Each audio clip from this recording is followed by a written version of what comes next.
নমস্কার। কেমন আছেন আপনারা? আশা করি ভালোই আছেন। আজ আমরা এমন একটি বিষয় নিয়ে আলোচনা করতে যাচ্ছি যার নাম শুনলে আপনাদের মনে হতে পারে এ আর এমন কি বিষয়, এ তো আমরা ক্লাস 6-7 থেকেই পড়ে আসছি। বিষয়টা হলো বিজ্ঞান, সায়েন্স। কিন্তু বিশ্বাস করুন, আজ যদি আমি আপনাদের মধ্যে থেকে কাউকে জিজ্ঞেস করি, আচ্ছা ভাই, বিজ্ঞান আসলে কি, বিজ্ঞানের দর্শন বা ফিলোসফি অফ সায়েন্স কি, বিজ্ঞান আর সাধারণ জ্ঞানের মধ্যে পার্থক্য কোথায়, তখন দেখবেন আপনাদের মধ্যে 90% মানুষ ঠিকমতো উত্তর দিতে পারবেন না। আমরা বিজ্ঞানের সূত্র মুখস্থ করেছি, নিউটনের ল পড়েছি, কিন্তু বিজ্ঞান নামক ধারণাটার জন্ম কিভাবে হলো সেটা নিয়ে কখনো গভীরভাবে ভাবিনি। আজকের এই ভিডিওতে আমরা কোনো ফিজিক্স বা কেমিস্ট্রির সমীকরণ ব্যাখ্যা করব না। আজ আমরা বিজ্ঞানের পোস্টমর্টেম করব।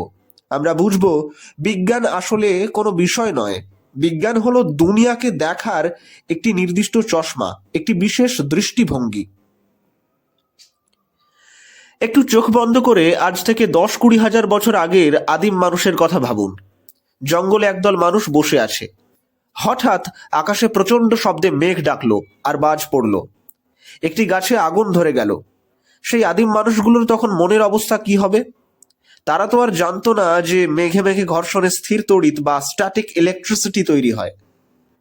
তাদের মনে ভয় জন্মালো। তারা ভাবলো নিশ্চয়ই উপরে কেউ একজন বসে আছে যে খুব রেগে গেছে, আর তার রাগের বহিঃপ্রকাশই হলো এই বাজ পড়া।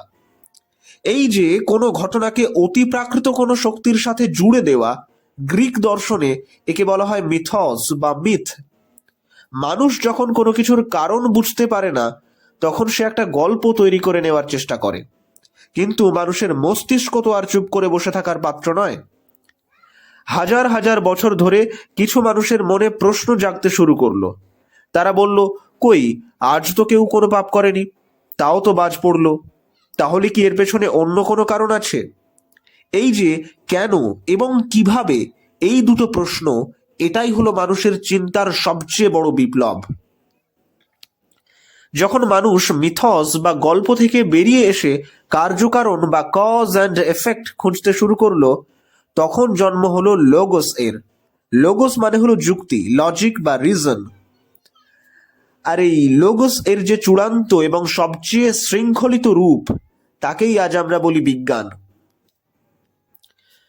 সায়েন্স শব্দটি এসেছে লাতিন শব্দ সায়েন্সিয়া থেকে, যার অর্থ হলো জানা, নলেজ। কিন্তু সব জানাই কি বিজ্ঞান? আমি যদি জানি যে কাল আমার বন্ধুর বিয়ে, সেটা কি বিজ্ঞান? না। বিজ্ঞান হলো সেই জ্ঞান যা পদ্ধতিগত, সিস্টেম্যাটিক, পর্যবেক্ষণমূলক, অবজারভেশনাল এবং প্রমাণযোগ্য বা ভেরিফায়েবল। আমি প্রায়ই একটা কথা বলি, বিজ্ঞান কোনোদিন বলে না এটাই চরম সত্য। বিজ্ঞান বলে আমার কাছে এখনো পর্যন্ত যতটুকু প্রমাণ আছে তার ভিত্তিতে এটাই সত্য।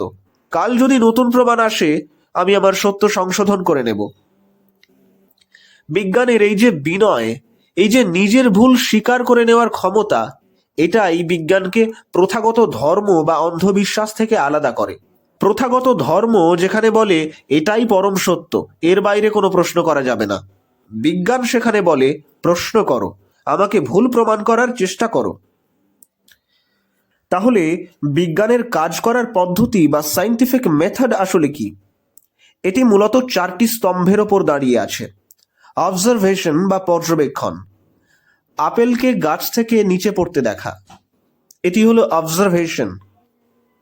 এরপর হাইপোথিসিস বা অনুমান, কেন পড়লো, হয়তো পৃথিবী সবকিছুকে নিজের দিকে টানে। এই যে অনুমানের সাহায্যে কোনো কিছুর কারণ ব্যাখ্যা করা, এটি হলো হাইপোথিসিস। কিন্তু শুধু ভাবলেই হবে না, ল্যাবরেটরিতে গিয়ে বা গণিতের মাধ্যমে সেটা প্রমাণ করতে হবে। তখন সেটা হবে এক্সপেরিমেন্ট বা পরীক্ষা। এবং সবশেষে কনক্লুশন বা সিদ্ধান্ত। পরীক্ষা যদি অনুমানকে সমর্থন করে, তবেই তার তত্ত্ব বা থিওরি হবে। মজার ব্যাপার হলো, আমরা অনেকেই থিওরি শব্দটাকে খুব হালকাভাবে নিই। আমরা কথায় কথায় বলি, আরে ওটা তো ওর থিওরি। কিন্তু বিজ্ঞানে থিওরি শব্দটার ওজন অনেক বেশি। একটি হাইপোথিসিস যখন হাজারো পরীক্ষায় উত্তীর্ণ হয়, কেউ তাকে ভুল প্রমাণ করতে পারে না, তখন সেটা থিওরিতে পরিণত হয়। যেমন theory of relativity, theory of evolution.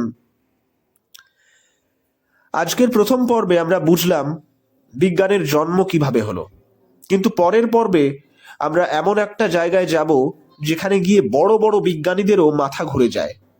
আমরা আলোচনা করব ফিলোসফি অফ সায়েন্স নিয়ে। আমরা জানব কার্ল পপারের সেই বিখ্যাত ফলসিফাইবিলিটি তত্ত্বের কথা, যা বলে যে তত্ত্বকে ভুল প্রমাণ করার কোনো উপায় নেই সেটা বিজ্ঞানই নয়। শুনতে অদ্ভুত লাগছে? আসুন পরবর্তী পর্বে আমরা এই জটগুলোই খুলব।